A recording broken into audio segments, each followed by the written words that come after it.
요한복음 12장 12절부터 19절까지 이 호산나 찬송하면서 예루살렘으로 입성하시는 예수님 이야기입니다. 이거는 공감복음, 마태복음 21장이나 마가복음 11장, 누가복음 19장 같은 공감복음에도 다 기록되어 있는 사건이죠. 그러니까 요한복음과 공감복음이 공통적으로 기록한 내용이 그렇게 많지 않아요. 십자가라든지 부활 같은 것은 공통적인 거지만 그것도 기록하는 방법이 틀리죠.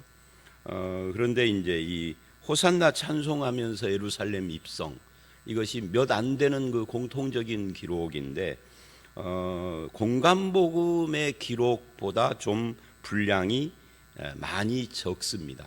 공감복음에서는 나귀 새끼를 타고 오시는 이 부분도 좀 길게 설명을 하죠. 어떻게 나귀 새끼를 타게 됐는가, 이거부터 시작을 해서. 그런데 여기는 짤막하게 그냥 나귀를 타고 오셨다, 그리고 그것에 대한 사람들의 반응, 이 정도로만 이렇게 기록을 했어요. 짧지만 이제 이 본문에서 우리가 생각할 것들이 있습니다. 이 본문 12절 13절을 보면 그 이튿날, 그래요. 이 이튿날은 어제 말씀하고 관계가 되는 것이겠죠.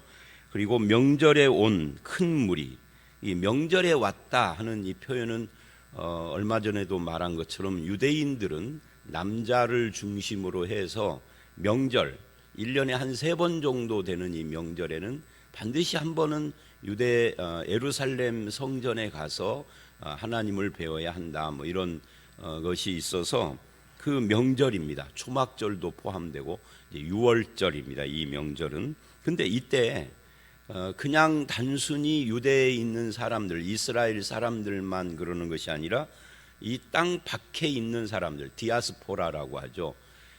뿌리와 혈통은 유대인인데 조상 대대로 다른 지역에서 살던 그런 사람들, 요즘으로 말하면은 한국 이민자들, 이런 사람들인 거죠. 교포들. 이제 이스라엘은 역사 배경으로 이 디아스포라가 된 사람들이 굉장히 많았습니다.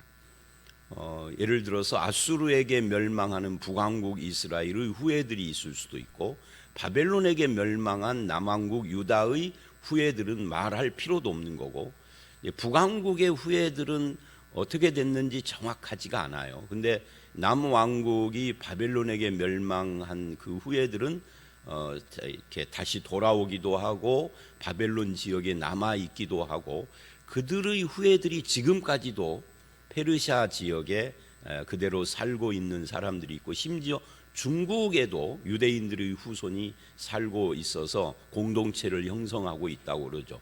그 규모가 크지는 않지만. 그리고 러시아라든지 유럽 같은데 헬라 지역, 그 당시에 헬라 지역에도 많이 이렇게 나가 있고, 그 외에도 예수님 시대까지 여러 번 외침에 의해서 타이에 의해서 디아스포라가 된 사람들, 그리고 우리나라의 경우에 보면은 만주로 간 사람들이 일제히 압박 때문에 가는 경우도 있지만 경제적으로 어려움 때문에 간 사람도 있고, 자발적으로 가는 사람들도 있었을 것이고요. 그래서 많은 디아스포라들이 있었습니다. 이 사람들이 다른 나라에 살면서 언어는 그쪽 언어를 써서, 예를 들어서 우리나라 이민 4세라든지 이런 사람들은 한국어를 잃어버렸지만 한국의 문화라든지 그 어떤 정신, 이런 것들을 이어가고 있어요. 유대인들도 마찬가지입니다. 그래서 헬라어를 쓰고 로마어를 쓰고 각종 아랍어도 쓰고 하면서 살지만 그 뿌리만큼은 잊지 않고, 그래서 이 명절이 되면은 해외에서도 그렇게 많이 온다고 그래요. 요즘은 비행기 타고 가지만 그때는 걸어서 오는 겁니다. 그러니까 대단한 열정인 거죠. 그 사람들이 이제 6월절에 왔다가 온 김에 계속 있다가 이제 그 오순절 성령 강림하던 그것까지 쭉 있었던 거죠. 그때 3,000명이 예수를 믿게 됐다. 그게 사도행전 2장 이야기잖아요. 이제 그 출발점입니다. 6월절 명절에 온 큰 무리라고 하는, 많은 사람이 왔다는 이야기죠. 근데 이 큰 무리가 예수께서 예루살렘으로 오신다는 것을 듣고 누군가로부터 그 소식을 들은 거예요. 그리고 그 누군가가 누구냐 하면은 17절을 보면 나사로를 무덤에서 불러내어 죽은 자 가운데 살리실 때 함께 있던 무리가 증언하였다. 그러니까 이 사람들이 소문을 낸 거죠. 죽은 자가 살아났대. 어떻게? 예수라는 분이 살렸어 하고 이제 소문을 내서 그 소식을 듣고 예수님이 예루살렘에 들어온다 하니까 난리가 난 거예요. 그래서 13절 종려나무 가지를 가지고 맞으러 나가 외치되 호산나 찬송하리로다. 주의 이름으로 오시는 이곳 이스라엘이 왕이시여 하더라. 이게 이제 굉장히 마태복음이나 이런 데 비해서 짧게 지금 기록되어 있죠. 그런데 이 호산나가 구원하소서 우리를 도우소서 그런 이야기인데요.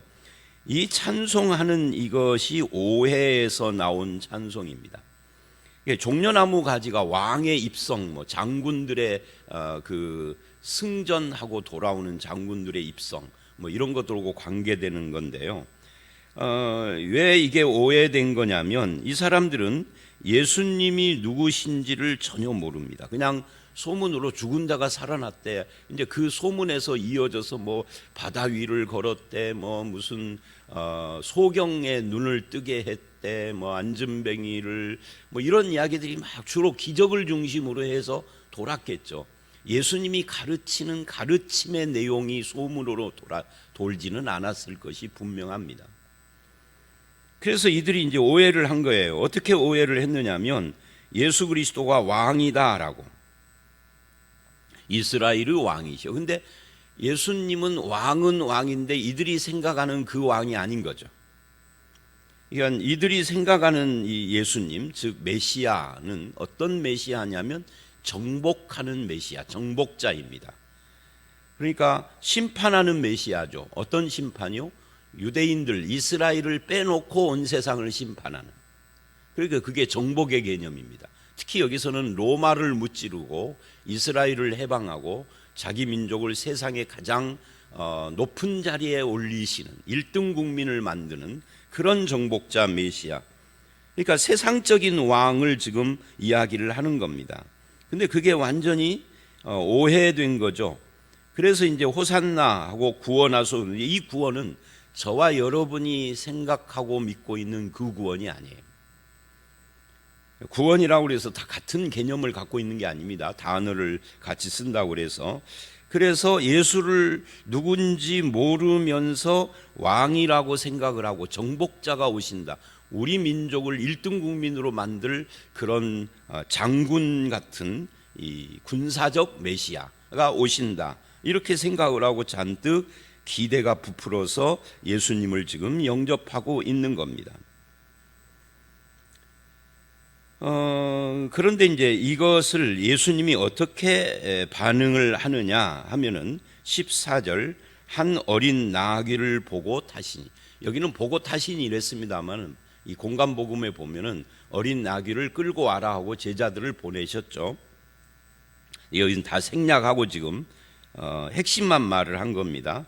근데 이 어린 나귀를 타셨다 하는 것은 스가랴 9장 9절 말씀의 예언을 성취한 거예요.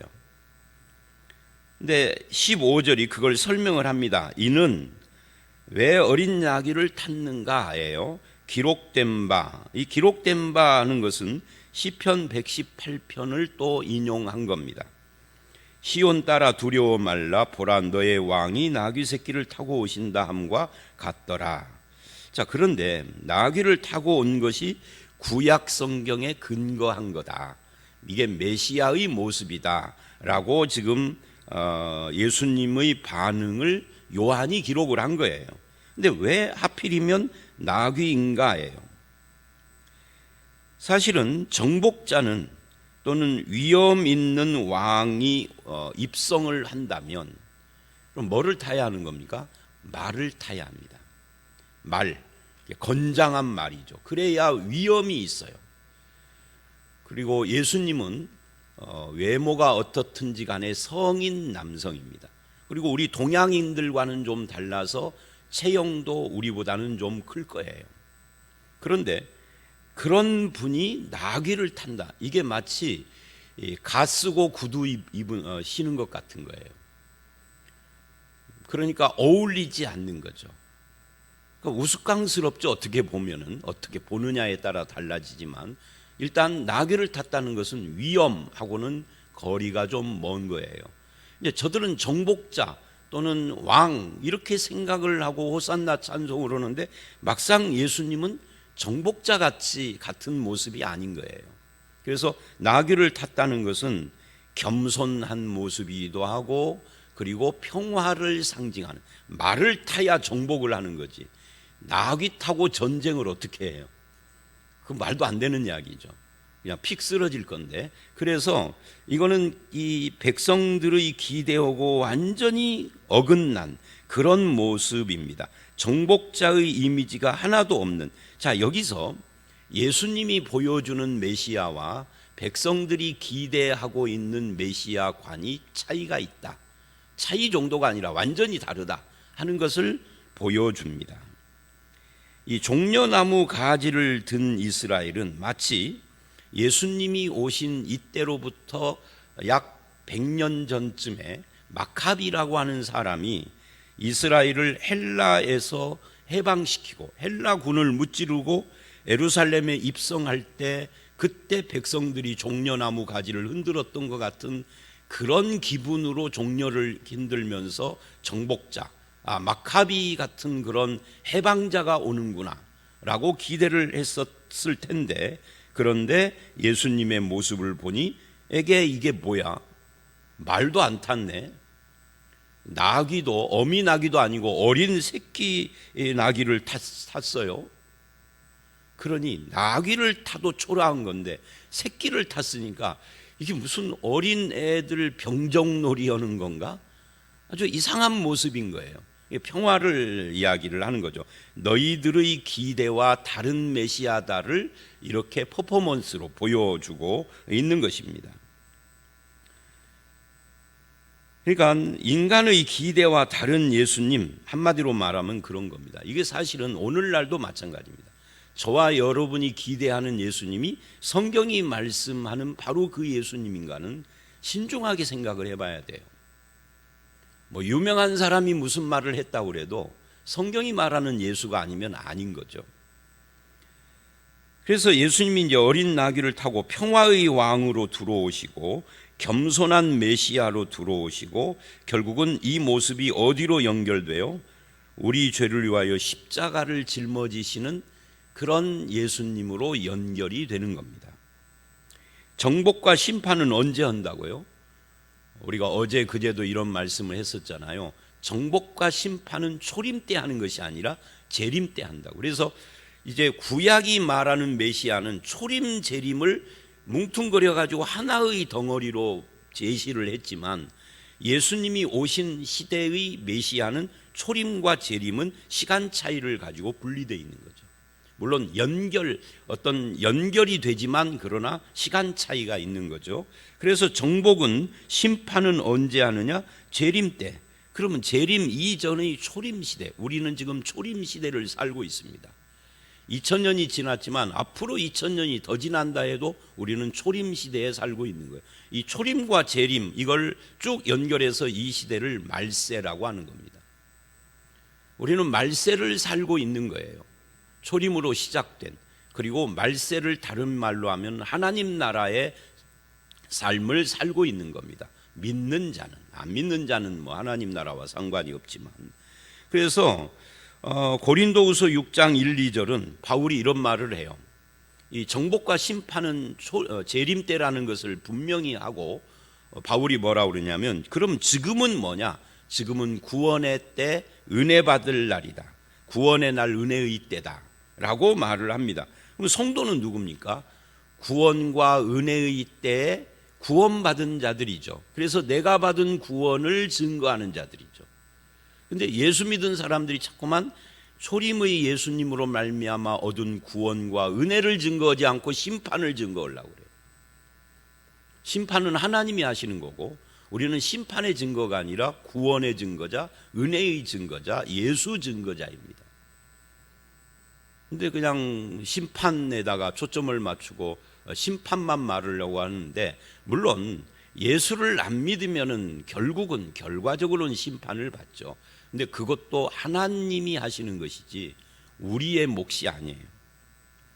우리는 구원과 은혜의 증거자이기 때문에 어떻게 해서든지 심판이 아니라, 사람들을 심판하는 것이 아니라 구원으로 이끌어야 되고, 저들을 품어야 되고, 인도해야 되고, 목자장이신 예수처럼 우리도 목자가 되어야 하는데, 우리는 그걸 오해해요. 이 이스라엘 사람들이 오해한 거하고 같은 겁니다.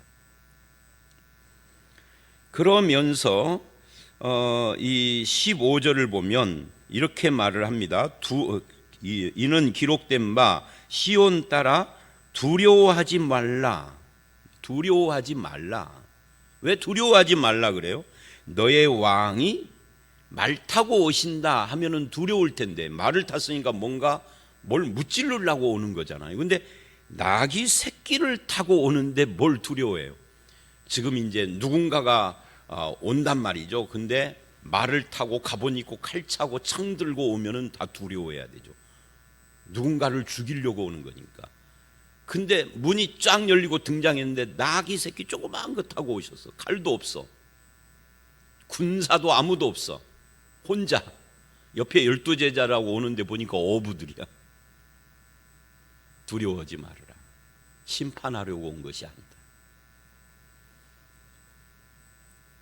뭐 지금은 안 그렇습니다만은, 제가 어렸을 때 교회 다니면서는 늘 두려워했어요. 언제 죽을지 모른다, 이런 생각 때문에. 근데 언제 죽을지 모르는데 그 열 몇 살 때도 어른들이, 60살 어른들이 보면 열 몇 살은 참 순둥이고 순진해 보이잖아요. 근데 내가 열 몇 살 때 나를 보면은 절대 순진한 자가 아니에요. 그건 지금 오늘이라도 내일이라도 죽으면, 또는 예수님 재림하면, 교회 가면 맨 재림 이야기만 들었거든요. 고등부 때 1년 12달 설교가 재림과 관계되는 거였어요. 지금 기억해보면. 아닌 때도 있었겠지만 굉장히 많이 했어요. 그러니까 늘 두려워서, 예수님이 언제 오든가, 예수님이 오면은 심판받을 것이고 내가 죽으면은 심판받고, 어찌 둘 중에 하나일 텐데 늘 두려운 거예요. 근데 성경은 두려워하지 말라. 너의 왕이 정복자가 아니라 어린 낙이 새끼를 타고 오셨다. 두려워하지 마라. 평화로 오셨다. 샬롬으로 오셨다, 이 말이죠. 그러니까 그들의 상태를 지적한 겁니다. 저들은 예수를 모르기 때문에 두려워하고, 그런데 그 예수가 나를 심판이 아니라 온 세상, 나 빼놓고 세상을 심판할 거야 하고 스스로 자위를 하고 있고, 메시아를 정복자라고 생각을 하니까 두려움이 있는 거죠. 그런데 요한 1서를 보면 뭐라고 그래요? 참된 사랑에는 뭐가 없다고요? 두려움이 없다고요. 예수 그리스도 때문에 두려움을 이기는 참 사랑을 받은 자는 두려움에 휩싸여 살지 않는다고요. 구원을 얻은 것이 분명해진 뒤로는, 그것이 말씀으로 확인이 계속된 뒤에는 그런 두려움에서 해방되기 시작을 했어요. 제가 시작했어요, 이 말은요, 저 자신 하루아침에 싹 없어졌다가 아니라 그때부터 점차적으로 그런 두려움에서 벗어나기 시작했어요. 지금은 이제 그런 쓸데없는 두려움에 휩싸이지는 않죠. 왜냐하면 오늘 죽어도 나를 구원하신 주님을 믿으니까. 자, 15절까지가 그런 이야기들입니다. 그런데 이것을 16절, 제자들은 처음에는 깨닫지 못했다가 영광을 얻으신 후에야 이것이 예수님에 대한 기록이다, 그 스가랴 9장이나 시편 118편이 라는 것을 그때서야 깨닫고, 아, 그래서 예수님이 그렇게 하셨구나 라는 것을 알았다는 거예요.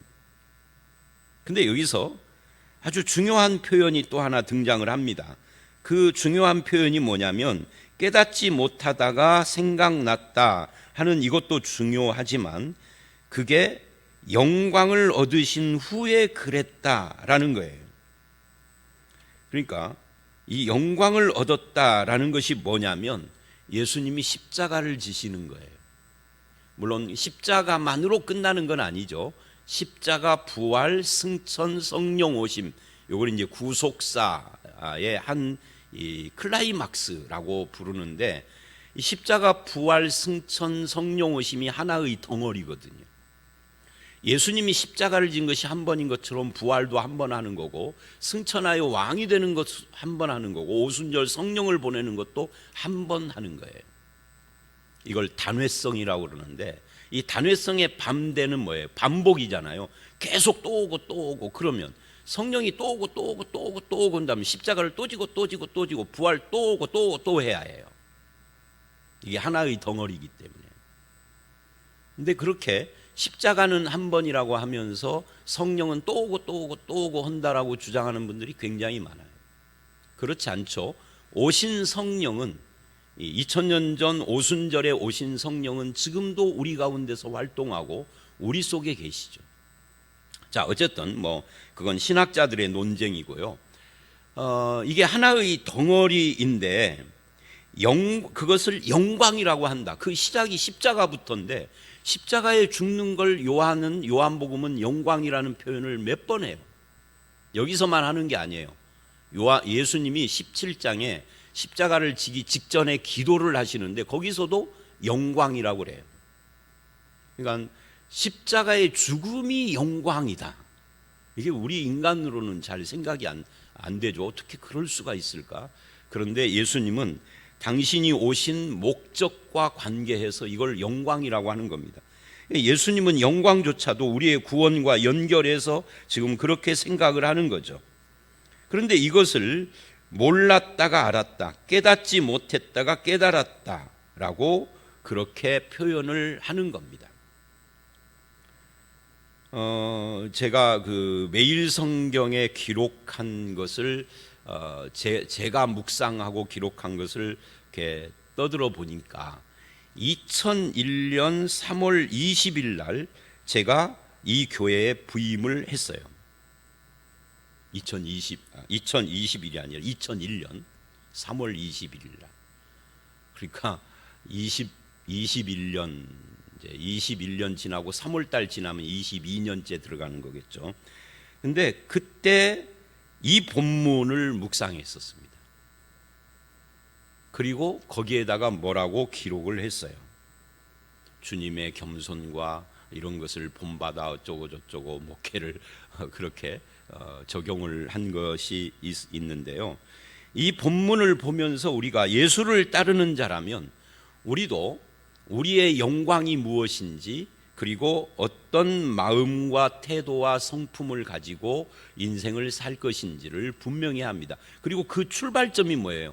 예수 그리스도가 오신 것이 이게 심판과 정복이 아니라 구원과 은혜를 베풀려고 온 것이다. 평화의 주님으로 온 것이다. 여기서부터 출발을 해야 하는 거죠. 그래서 모든 다툼과 모든 상함이 예수 그리스도로 말미암아 치유되는 역사가 우리 가운데 일어나야 하는 겁니다. 그래서 공동체가 온전해지고 그것이 우리가 해야 할 사명이죠.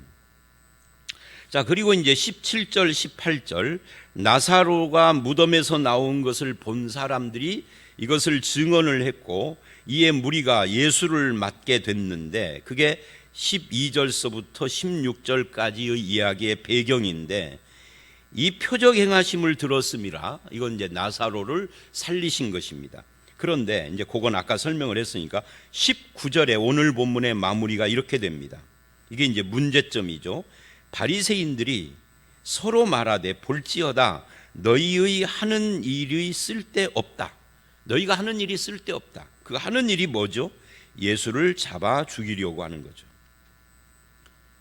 예수를 잡아 죽이려고 하는데 바리새인들이 보니까 예수를 잡아 죽이면 큰일 나게 생겼어. 왜요? 온 세상이 그를 따르는도다. 그러니까 이 온 세상이라는 것은 지구에 있는 모든 세상이라는 의미는 아닙니다. 성경을 읽을 때 과장법에 대해서 잘 이해하고 들어야 해요.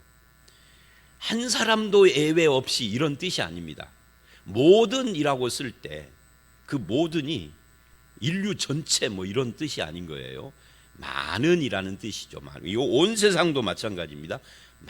많은 사람들이 이렇게 예수를 따르니 호산나 찬송하는 것을 보면서 우리가 예수님을 해치려고 하면은 밀란이 일어날지도 모른다. 그 두려움에 떤 거예요. 왜? 밀란이 일어나면 로마에서 가만히 있지 않을 것이고 로마에서 군대를 일으키면 결국은 자기들의 기득권을 다 상실하니까. 이제 이들은 바리새인, 이름은 바리새, 거룩한 사람들입니다. 그 마카비 독립운동 이후에 생겨난 종교단체죠. 우리로 말하면 교단 같은 거죠. 그런데 이름은 거룩인데 하는 그 행위, 뭐 이제 속된 말로 하면 하는 꼬라지를 보면 이익을 중심으로 해서 움직이는 거예요. 이것이 우리에게 얼마나 이득이 될까? 이런 것이 핵심이에요. 근데 이것이 이 바리새인들만 그러는 것이 아니라 오늘 우리도 마찬가지고 또 현대의 목회자들이나 장로들이나 이런 사람들이 모여도 똑같아요. 이것이 진리냐, 하나님의 뜻이냐, 이게 성경적이냐, 이걸 말하기 전에 성경을 인용을 해도 속으로는 내 이득, 손익계산을 먼저 하고 한다고.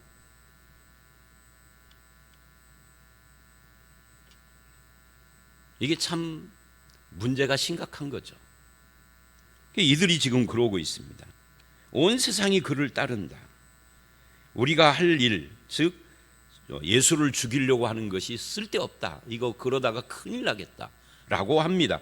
그래서 여기서 이제 이 말씀은 끝나는데 공감복음을 보면 이들이 작당을 합니다. 뭐라고 작당을 하느냐면 예수 죽이는 것을 포기는 안 하되 명절에는 하지 말자. 왜?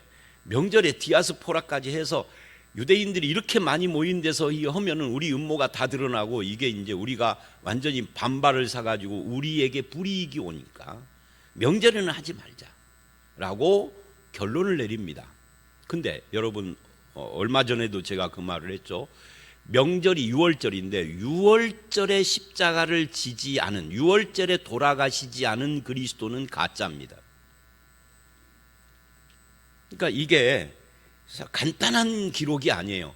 정말 이 사람들의 생각대로 그렇게 한다면 예수는 그리스도가 아닌 거죠. 그런데 이거를 뒤집어요. 누가? 가룟 유다가. 근데 사실은 가룟 유다가 뒤집는 것이 아니라 그 배후에 계시는 하나님의 섭리가 뒤집는 거죠. 그래서 인간은 그렇게 하려고 그랬는데 결국은 그렇게 안 돼요. 6월절에 십자가를 지게 되는 겁니다. 그래서 예수가 그리스도가 된 거죠. 사도행전을 보면 초대교회의 전도는 핵심이 이거예요. 예수가 그리스도다. 그 예수는 부활하신 분이다. 그분이 그리스도다. 이게 전도의 핵심이에요. 우리는 예수가 그리스도 하면은 못 알아듣죠. 그리스도라는 말이 일반인들은 뭐 생소한 거니까. 그러니까 그리스도라고 하면은 유대인들은 뭔 말인지를 아는 거예요. 그게 예수가 누군가, 이것이 전도의 핵심이었던 거죠. 자, 오늘 말씀 여기까지입니다. 그래서 오늘 말씀은 짧은 말씀이기는 한데 이 유대인들이나 그 당시 사람들이 예수님에 대해서 어떻게 오해하고 있었던가, 그리고 그 오해의 핵심이 자기의 손익과 관계가 되는 모습들, 이런 것들을 보여주고, 그러나 예수님은 우리의 구원과 은혜 베품을 위하여서 오셨고 그것이 십자가 부활로 이루어지는데 그걸 영광이라고 하신다 하는 것이 오늘 말씀의 흐름입니다. 저와 여러분도 우리를 구원하여 은혜 베푸시기 위해서 십자가를 지신 그거를 영광이라고 하신 예수 그리스도의 구원과 은혜를 받은 자로서 예수 닮은 삶을 살아가는 그런 성도들이 다 되시기를 주의 이름으로 축원합니다. 함께 기도하겠습니다.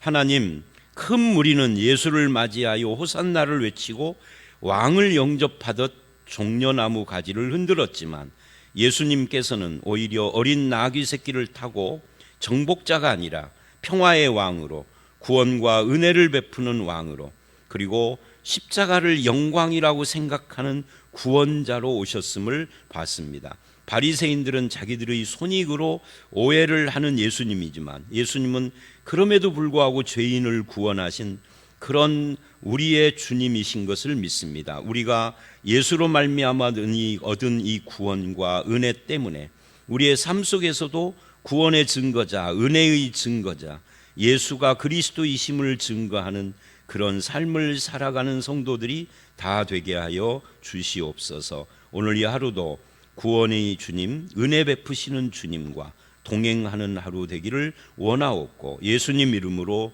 기도드렸사옵나이다. 아멘.